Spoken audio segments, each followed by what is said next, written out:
Hello বন্ধুরা, স্বাগতম আপনাদের আমার ইউটিউব চ্যানেল বি কোডে। এটা আমাদের পিএইচপি কোর্স রিলেটেড 12 টিউটোরিয়াল, আর এই কোর্সে আমরা জানবো হচ্ছে পিএইচপির ইফ স্টেটমেন্ট সম্পর্কে। তো এখানে আমাদের কাছে আছে হচ্ছে ইফ স্টেটমেন্ট। ইফ মানে হচ্ছে যদি এটা হয়, যদি এটা না হয়। তো এর জন্য এখানে ব্যবহার হয় হচ্ছে কন্ডিশনস। তো কন্ডিশনের দুইটা রেজাল্ট, হয় ট্রু না হয় ফলস। তো কন্ডিশনস যদি ট্রু হয় তো আমাদের এখানে স্টেটমেন্ট যেটা আমরা দিব সেটাও প্রিন্ট হয়ে যাবে। আর যদি কন্ডিশন ফলস হয় তাহলে ইফ স্টেটমেন্ট থেকে বের হয়ে যাবে। এখানে আমরা আরেকটা এক্সাম্পল দেখি। মনে করেন আমাদের কাছে একটা ইফ স্টেটমেন্ট আছে এবং এর মধ্যে আমরা দিব হচ্ছে টুডে ইজ মানডে। যদি আজকে মানডে হয় তাহলে কন্ডিশন ট্রু হবে, আর যদি মানডে না হয় তাহলে কন্ডিশন ফলস হবে। তো যদি ট্রু হয় তাহলে এখানে আমাদের কাছে প্রিন্ট করবে হচ্ছে MON, আর যদি ফলস হয় তাহলে ইফ স্টেটমেন্ট থেকে বের হয়ে যাবে। তো আসেন আমরা দেখি ইফ স্টেটমেন্ট কিভাবে লেখে। এখানে আমরা প্রথমে ইফ স্টেটমেন্ট দিব ইফ, দেন হচ্ছে আমরা ফার্স্ট ব্র্যাকেট দিব এবং ফার্স্ট ব্র্যাকেটের মধ্যে আমরা কন্ডিশন লিখব, দেন আমরা থার্ড ব্র্যাকেট দিয়ে এটা ক্লোজ করে দেব। যদি কন্ডিশন ট্রু হয় তাহলে আমাদের এর মধ্যে যে স্টেটমেন্ট সেটা প্রিন্ট হয়ে যাবে, আর যদি কন্ডিশন ফলস হয় তাহলে স্টেটমেন্ট প্রিন্ট হবে না। মনে করেন আমাদের কাছে একটা ভ্যারিয়েবল আছে এবং এই ভ্যারিয়েবলটা আমি হচ্ছে ইফ স্টেটমেন্টে দিয়েছি $x গ্রেটার দেন 10। যদি $x গ্রেটার দেন 10 হয় তাহলে আমাদের কাছে এখানে প্রিন্ট করবে x ইজ গ্রেটার, আর যদি না হয় তাহলে আমাদের কাছে কিছুই প্রিন্ট করবে না। আর এটা হচ্ছে আমাদের কম্প্যারিজন অপারেটরস, যেটা হচ্ছে আমরা আগের ভিডিওতে দেখেছি কিভাবে ইউজ করে কম্প্যারিজন অপারেটরস। তো এখানে দেখেন আমাদের কাছে একটা কন্ডিশন আছে if first bracket condition third bracket. এখানে দেখেন আরেকটা এক্সাম্পল আছে ইফ কন্ডিশন লিখে আমরা এখানে ক্লোন দিব এবং এখানে লিখবো হচ্ছে এন্ড ইফ, দেন আমরা সেমিক্লোন দিব।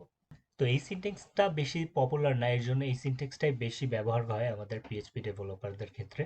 তো আসলে আমরা প্র্যাকটিক্যালি দেখি কিভাবে পিএইচপির মধ্যে ইফ স্টেটমেন্ট ব্যবহার করি। আমার এইচটিএমএল এর এডিটরে একটা ফাইল ক্রিয়েট করেছি if statement.php, এবং এটা ওই ফোল্ডারেই ক্রিয়েট করেছি যেটা আমরা আগের ভিডিওগুলোতে কভার আপ করেছি। এবং এটা আমরা ব্রাউজারে ওপেন করে রেখেছি লোকাল হোস্ট স্ল্যাশ আমাদের ফোল্ডারের নাম স্ল্যাশ আমাদের ফাইলের নাম। তো এখানে প্রথমে আমি দুইটা ভ্যারিয়েবল নিয়ে নিব a, এবং এর মধ্যে ভ্যালু সেট করব হচ্ছে 20, এবং আমি আরেকটা ভ্যারিয়েবল নিয়ে নিব হচ্ছে b, এবং এর মধ্যে ভ্যালু সেট করব হচ্ছে 15। তো এখন আমাদের if স্টেটমেন্ট ব্যবহার করব, এর জন্য আমরা লিখব হচ্ছে if, এবং ফার্স্ট ব্র্যাকেট দিব, এবং এখানে লিখব হচ্ছে $a গ্রেটার দেন $b। আমাদের কন্ডিশন দিয়েছি হচ্ছে $a গ্রেটার দেন $b, এবং এর মধ্যে থার্ড ব্র্যাকেট দিয়ে আমরা এর মধ্যে স্টেটমেন্ট দিব ইকো। আপনি যে কোনো একটা স্টেটমেন্ট নিতে পারেন, আমরা নিচ্ছি হচ্ছে a ইজ গ্রেটার। তো আমরা কন্ট্রোল এস দিয়ে সেভ করব। তো এখন যদি এই কন্ডিশন ট্রু হয় আমাদের কাছে ভিতরে স্টেটমেন্ট প্রিন্ট করবে, আর কন্ডিশন ফলস হলে আমাদের কাছে স্টেটমেন্ট প্রিন্ট করবে না।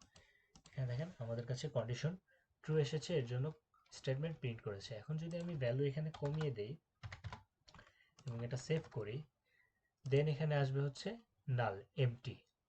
এখন আমি যদি এখানে দিই হচ্ছে $a লেস দেন হচ্ছে $b, $a এর ভ্যালু $b এর থেকে ছোট, তাহলে এখানে প্রিন্ট হবে হচ্ছে a ইজ গ্রেটার। তো এখানে আমরা এখানে দিই হচ্ছে স্মলার এবং এটা সেভ করি। এখানে দেখেন কন্ডিশন ট্রু, এর মানে a ইজ স্মলার। তো এখানে আমরা আরেকটা স্টেটমেন্ট নেই এর বাহিরে, যেমন দেখেন এখানে ইকো নিলাম এবং এর মধ্যে লিখলাম here is another statement, এটা সেভ করলাম।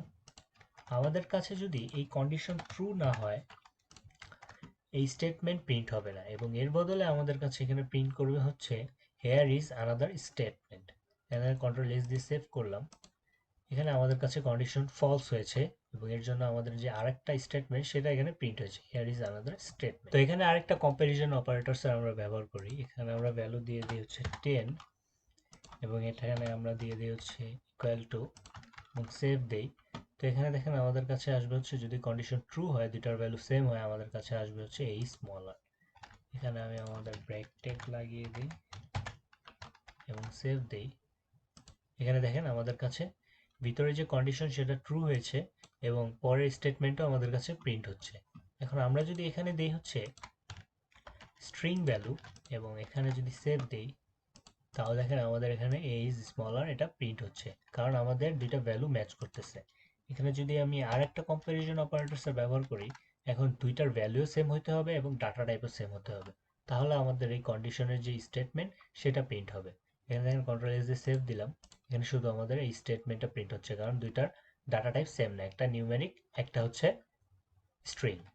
এখন আমরা যদি আরেকটা কম্প্যারিজন অপারেটরস দেখি, এখানে লেস দেন দিয়ে ইকুয়াল টু দিব, মানে দুইটা এর ভ্যালু হয় ছোট না হয় বি এর সমান, তাহলে আমাদের কাছে এখানে প্রিন্ট করবে হচ্ছে এ ইজ স্মলার। তো এখানে আমি আপনাদের দেখাই ইফ স্টেটমেন্ট লেখার আরেকটা পদ্ধতি। তো এখানে আমাদের হচ্ছে থার্ড ব্র্যাকেট না দিয়ে আমরা দিব হচ্ছে রাউন্ড ব্রেসেসের পরে কলাম, আর এখানে আমরা দিব হচ্ছে এন্ড ইফ এবং সেমিকলন দিয়ে সেভ করব। দেখেন এখনো আমাদের কোড প্রপারলি রান করবে। A is smaller, here is our statement. প্রথমে আমরা যেভাবে দেখলাম ইফ স্টেটমেন্ট লেখার পদ্ধতি, সেভাবেই হচ্ছে আমরা সবসময় ইফ স্টেটমেন্ট ব্যবহার করি, কারণ এটাই হচ্ছে সবচেয়ে ইজি ওয়ে। আর এখানে যদি আমরা দেই হচ্ছে আরেকটি statement, echo B is also greater, এবং এটাকে আমরা সেভ দেই, দেখেন আমাদের এখানে এটাও প্রিন্ট হচ্ছে বি ইজ অলসো গ্রেটার। এখানে আমরা ব্রেক ট্রেক দিয়ে দিই।